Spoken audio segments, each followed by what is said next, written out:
Comment nommer un hydrocarbure? Nommer un hydrocarbure, c'est l'attribuer un nom, lui donner une appellation. Donc, pour cela, on va d'abord définir c'est quoi un hydrocarbure. Un hydrocarbure, c'est un composé organique qui ne contient que les atomes de carbone et d'hydrogène. Malgré que ces deux molécules sont différentes, parce que dans la première molécule, on ne trouve pas de double liaison. Et lorsqu'on ne rencontre pas une double liaison, c'est-à-dire une liaison multiple, que ce soit double ou triple, c'est-à-dire dans un hydrocarbure, cela nous rappelle que cet hydrocarbure est saturé. Il est saturé parce que tous les atomes de carbone qui se trouvent dans la molécule, chacun partage 4 liaisons différentes, que ce soit avec c'est-à-dire les autres atomes de carbone, que ce soit avec des hydrogènes. Ils partagent 4 liaisons simples avec tous les autres atomes de la molécule. Mais là, si vous prenez la deuxième molécule, vous constatez qu'il y a 2 carbones qui sont là. Eux, ils ont trouvé une liaison double. Cela veut dire quoi? Les 2 carbones là ne sont pas tétravalents. Ils ne partagent pas 4 liaisons différentes, mais ils partagent 2 liaisons entre eux et les autres liaisons avec les 3 autres carbones. Nous allons commencer ici. La première liaison 1, 2, 3, 4, 5, 6, 7. Lorsqu'on commence de l'autre côté encore, on voit 1, 2, 3, 4, 5, ici au lieu de 15, 5, 6, 7. Dans tous les deux sens, on a 7. Cela veut dire la longueur ne change pas. Il faut donner la priorité à l'extrémité la plus proche de la ramification. Ici, la ramification, à partir du deuxième carbone, on a une ramification qui est le multiple. Maintenant, si vous prenez de l'autre côté, vous avez 1, 2. C'est juste au niveau du troisième carbone que vous avez la première ramification. Donc, on va essayer de faire la somme des indices. On a dit la somme des indices, c'est la somme des atomes, c'est-à-dire des numéros des atomes de carbone porteurs de ramification ou des substituants. Pour cela, nous avons ici le deuxième carbone. Lorsqu'on prend la première numération, ici le deuxième carbone est ramifié. Donc, vous allez dire 2 plus. Ensuite, le troisième carbone aussi est ramifié. Plus 3. Ensuite, plus le quatrième carbone. Le quatrième carbone aussi est ramifié. Plus 4. Ensuite, plus le cinquième atome de carbone. Lui aussi, il est ramifié. Plus 5 égale. On a 3 de carbone. On va dire 3 plus le quatrième est ramifié. Plus 4 plus le cinquième est ramifié. Plus 5. Ensuite, plus le sixième est ramifié. Plus 6. Quand on dit de prendre la somme des indices la plus petite. Donc c'est 14. L'autre numérotation, c'est celle, la première numérotation. On va essayer de distinguer, c'est-à-dire les substituants que nous avons. On a un substituant qui est là. Lui, c'est un substituant parce qu'il n'est pas numéroté. Le mouvement là aussi, c'est un substituant. L'autre là aussi, c'est un substituant. Hein?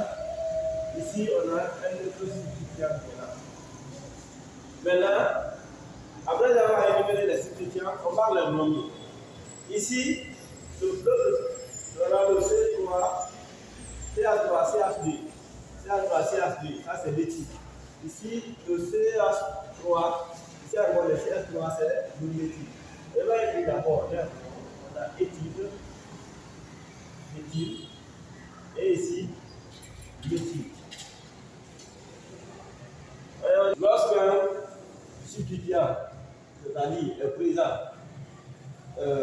c'est-à-dire est ramifié plusieurs fois, lorsque le substituant est multiplié dans une molécule, il faut l'accorder un préfixe multiplicateur. Cela veut dire quoi? Il faut le faire accompagner par un préfixe qui indique le nombre de fois que le substituant est répété dans la molécule. Pour cela, qu'est-ce que nous devons faire? Ici, le méthyle est pris 2 fois. Donc, le préfixe qui nous fait dire qu'il est pris 2 fois, qui indique le nom, c'est 10. Avec l'éthyl aussi, c'est 2. Donc, on aura 10. on aura diéthyl et diméthyl.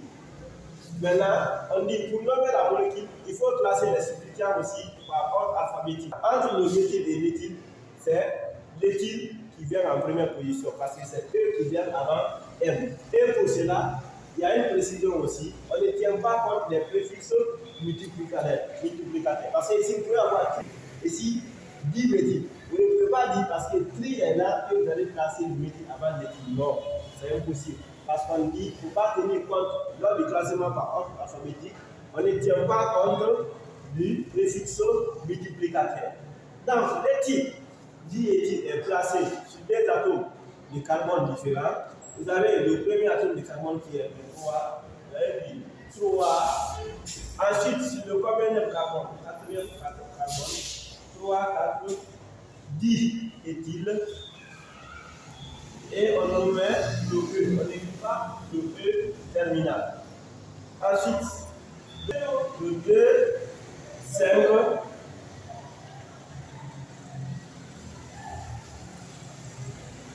nous allons dire hectare. Donc nous avons le 3, 4, parce que 10 éthyl, parce que l'éthyl est sur, on va venir sur le troisième et le quatrième carbone. 2, 5, parce que le méthyle est sur le carbone numéro 2 et le carbone numéro 5. 10 méthyl parce qu'il y a 2 méthyl et heptane parce que l'autre, c'est-à-dire alcane de base qui a 7 atomes de carbone est appelé l'heptane. Qu'est-ce que nous avons ici? Dans la molécule d'acène, nous avons la présence de division. Toutes les restes qui s'appliquent avec les hydrocarbures s'appliquent également. Mais à la seule différence, au niveau des hydrocarbures insaturés, les acènes ou les acides, il faut préciser la position de la liaison dès que le nombre d'atomes de carbone atteint 4, c'est-à-dire à partir de n égale supérieur ou égal à 4. Pour cela, qu'est-ce que nous avons? On va essayer de limiter la molécule. Nous avons 1, 2, 3, 4, 5, 6.